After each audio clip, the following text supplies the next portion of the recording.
Assalamualaikum warahmatullahi wabarakatuh. Baik, di video kali ini kita akan membahas materi pembelajaran kelas 11 mengenai energi kinetik rotasi. Sebelumnya kita sudah bahas mengenai momen gaya, momen inersia, momentum sudut, dan hukum kekekalan momentum sudut, ya. Sudah dibahas beserta contoh-contoh soalnya. Baik, kali ini kita akan membahas materi tentang energi kinetik rotasi. Jadi sebelum kita membahas bagaimana persamaan dari energi kinetik rotasi, kita harus paham mengenai energi kinetik translasi. Energi kinetik translasi itu adalah energi kinetik pada gerak lurus. Ya, ini materi di SMP sudah dipelajari. Di mana persamaannya? Eka sama dengan 1/2 M dikalikan V kuadrat. M adalah massa, V ini adalah kecepatan. Jadi bagi adik-adik yang belum paham apa itu translasi, translasi itu bentuknya seperti ini ya. Bergerak lurus. Ya, bergerak lurus. Arti translasi di mana persamaannya adalah 1/2 MV kuadrat. Tetapi di sini yang perlu kita cari adalah energi kinetik rotasi. Untuk mencari energi kinetik rotasi, kita menggunakan persamaan dari energi kinetik translasi dari energi Eka sama dengan 1/2 MV kuadrat. Oke. Nah, ini ya perbedaannya, perbedaan antara translasi dengan rotasi. Ya. Kalau rotasi berarti perputarannya. Perputarannya melalui dari kuadran pertama, kuadran kedua, kuadran ketiga, dan kuadran keempat. Sementara gerak lurus seperti ini dia contohnya. Jadi adik-adik semuanya harus paham apa perbedaan energi kinetik translasi dan energi kinetik rotasi. Untuk menemukan persamaan energi kinetik rotasi, kita menggunakan persamaan energi kinetik translasi. Ya, sudah dijelaskan di video sebelumnya bahwa hubungan kecepatan linier dengan kecepatan sudut itu adalah V sama dengan omega dikali R. Sehingga di sini kita substitusi nilainya 1/2 M dikali omega R kuadrat. Ya, ini merupakan hubungan kecepatan linier dengan kecepatan sudut. V itu adalah nilainya yang ini ya. Ini sudah dibahas di video sebelumnya. Oke, di sini tinggal kita kuadratin ya. Berarti kita dapat perolehan nilainya Eka sama dengan 1/2 M dikali omega kuadrat dikali R kuadrat. Oke, kita susun variabelnya sehingga kita mendapatkan nilai Eka sama dengan 1/2 mm R kuadrat dikali omega kuadrat. Oke, masih ingat materi tentang momen inersia? Mr kuadrat ini merupakan persamaan dari momen inersia. Ya. Jadi kita tulis di sini persamaannya Eka sama dengan 1/2 I dikalikan omega kuadrat. Karena I ini persamaannya Mr kuadrat. Jadi kita perolehlah nilai energi kinetik rotasi dari energi kinetik translasi. Di sini rumusnya untuk energi kinetik translasi setengah mv kuadrat, dan untuk energi kinetik rotasi persamaannya adalah 1/2 I omega kuadrat, dimana masih tetap sama bahwa omega itu adalah kecepatan sudut, I adalah momen inersia. Oke, kita lanjut. Di sini kita akan membahas suatu roda yang menggelinding datar, ya. Di sini kalau kita analisa bahwa ketika roda ini dia menggelinding, itu terjadi dua energi kinetik secara bersamaan, ya. Pertama dia bergerak lurus, berarti ada energi kinetik translasinya. Kemudian rodanya dia berputar. Kalau dia berputar berarti ada energi kinetik rotasinya. Sehingga energi kinetik keseluruhannya adalah energi kinetik Eka sama dengan Eka rotasi ditambah Eka translasi. Karena terjadi dua energi secara bersamaan, ya, bergerak lurus dengan berputar. Ya, berputarnya rotasi, bergerak lurusnya adalah translasi.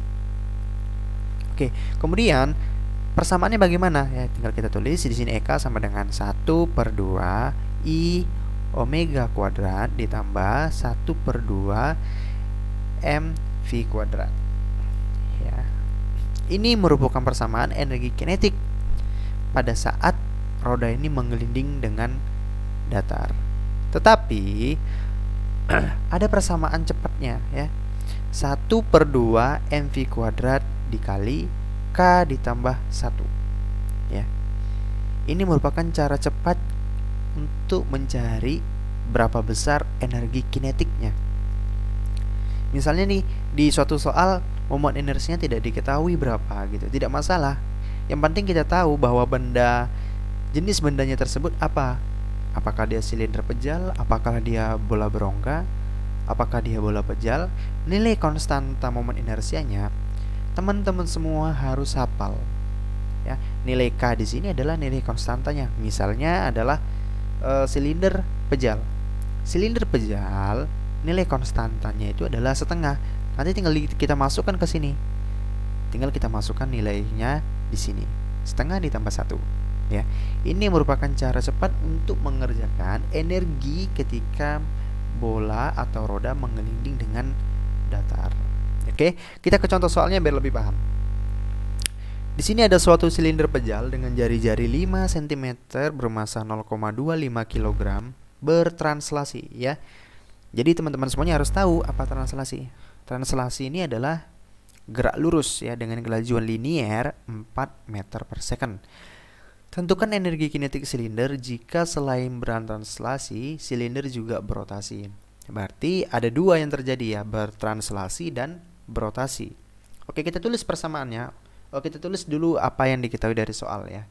R sama dengan 5 cm, kita rubah ke dalam bentuk meter, berarti 0,05 meter. Kemudian di sini ada massa. Massanya senilai 0,25 kg. Kemudian kecepatan liniernya itu 4 meter per second. Tentukanlah energi kinetik, berarti yang ditanya adalah energi kinetik pada saat dia bertranslasi atau berotasi. Kita tulis persamaannya, Eka sama dengan setengah mv kuadrat K ditambah 1. Kita menggunakan persamaan yang cepat, ya, kita mencari cara cepatnya. Kemudian di sini tinggal kita masukkan nilai-nilainya, ya. Di sini perlu digarisbawahi, silinder pejal itu nilai konstantanya adalah 1/2. Ya. Tinggal kita masukkan di sini, Eka sama dengan 1/2, masanya 0,25 dikalikan V-nya 4 kuadrat dikali konstanta silinder pejal setengah ditambah 1. Oke. Kemudian di sini kita dapat nilainya adalah 0,3 joule. Cukup mudah, ya. Oke, kita lanjut materinya. Pada saat dia menggelinding menurun. Kita sudah bahas menggelinding secara datar, dan kali ini kita akan membahas menggelinding secara menurun. Konsepnya sama, ya. Perbedaannya adalah ketika menggelinding menurun ada perbedaan ketinggian, ya. Di sini ada ketinggiannya. Sedangkan tadi kan dia hanya datar saja gitu, ya. Kalau di sini ada perbedaan ketinggian. Ya, dipengaruhi suatu ketinggian itu berarti kita menggunakan yang namanya energi potensial, ya. Masih ingat apa rumus dari energi potensial? Ini pelajaran di SMP kemarin. Persamaan dari energi potensial itu adalah EP sama dengan M dikali G dikali H. M-nya adalah massa, G-nya adalah gravitasi, H-nya adalah ketinggian. Gravitasi nilainya itu 9,8 meter per second kuadrat, atau kita bulatkan menjadi 10 meter per second kuadrat. Oke, tinggal kita masukkan nilai persamaan sebelumnya, ya, bahwa EP sama dengan di sini bergerak translasi juga dan bergerak rotasi juga, ya. Berarti makanya persamaannya EP sama dengan EK rotasi ditambah EK translasi. Rodanya tetap berputar dan bergerak lurus. Ada energi rotasinya dan ada energi translasinya, ya. perlu dipahami itu secara baik-baik. Tinggal kita masukkan nilainya. EP di sini adalah MGH, ya, energi kinetik rotasi setengah IW kuadrat, I omega kuadrat ditambah setengah MV kuadrat. Oke. Untuk mencari nilai kecepatan linier benda, ya ini untuk mencari nilai kecepatannya, kita bisa menggunakan persamaan yang di sini, ya. Kita bisa menggunakan persamaan yang di sini. Tetapi ada cara cepatnya untuk mencari kecepatan linier bendanya. Persamaannya adalah V sama dengan akar 2GH per 1 ditambah K. Masih dengan materi yang sebelumnya, K di sini adalah nilai konstanta dari jenis suatu benda, ya. Berbeda jenis satu bendanya, maka nilai konstanta momen inersianya juga berbeda. Oke, lebih mudahnya kita ke contoh soal, ya. Di sini ada sebuah bola pejal dengan jari-jari 0,5 meter dan bermasa 3 kg. Berada di puncak bidang miring dengan ketinggian 2 meter. Ya, kemudian bola pejalnya menggelinding, menuruni bidang miring membentuk sudut 30 derajat dengan bidang datar. Tentukan kecepatan sudut bola saat tiba di darat bidang miring. Oke, pertama kita tulis apa saja yang diketahui dari soalnya, ya. Di sini ada jari-jari R sama dengan 0,5 meter. Sudah dalam bentuk meter, tidak perlu dirubah lagi. Kemudian di sini ada massa, massanya 3 kg. Kemudian ketinggiannya hanya 2 meter. Kemudian membentuk sudut, tetanya 30 derajat. Tentukan kecepatan sudut bola. Berarti kecepatan sudut ini omega, ya. Berarti yang ditanya itu adalah omeganya, ya. Di sini salah ini, ya. Yang ditanya adalah omeganya, kecepatan sudut bola. Oke, kita menggunakan persamaan cepat tadi. V sama dengan akar 2GH per 1 ditambah K. Ya, tinggal kita masukkan nilai-nilainya. Berarti V sama dengan akar 2 dikalikan 10 dikalikan 2. Karena sini ketinggiannya 2. 1 ditambah K, 2 per 5. Konstanta momen inersia pada bola pejal itu adalah 2 per 5, ya. Tinggal kita kalikan ini, 2 kali 10 dikalikan 2, itu berarti V sama dengan 40. 1 ditambah 2 per 5 itu 7 per 5. Oke, berarti di sini kita dapat V sama dengan akar 40 per 7 per 5, ya. Caranya ini adalah V sama dengan 40 dikali 5 per 7. Kalau bagi adik-adik yang belum paham bagaimana cara mengerjakannya, seperti ini, ya. Tinggal kita rubah saja. Berarti 40 dikali 5-nya di atas, 7-nya di bawah. Oke, kita dapat persamaannya, berarti V sama dengan 200 dibagi 7. Ya, berarti sama dengan akar 28,6. Akar 28,6 adalah 5,3 meter per second. Oke, karena di sini yang ditanya adalah kecepatan sudut atau omega, kita menggunakan hubungan kecepatan linier dengan kecepatan sudut. Yang kita cari ini adalah kecepatan liniernya. Masih ingat materi yang sebelumnya bahwa hubungan kecepatan linier dengan kecepatan sudut adalah V sama dengan omega dikalikan R. Karena yang ditanya adalah kecepatan sudut, berarti omega sama dengan V dibagi R. V-nya adalah 5,3, jari-jarinya adalah 0,5, ya. Kita dapat perolehan nilai kecepatan sudutnya adalah 10,6 rad per second. Oke, cukup dimengerti, ya, adik-adik semuanya.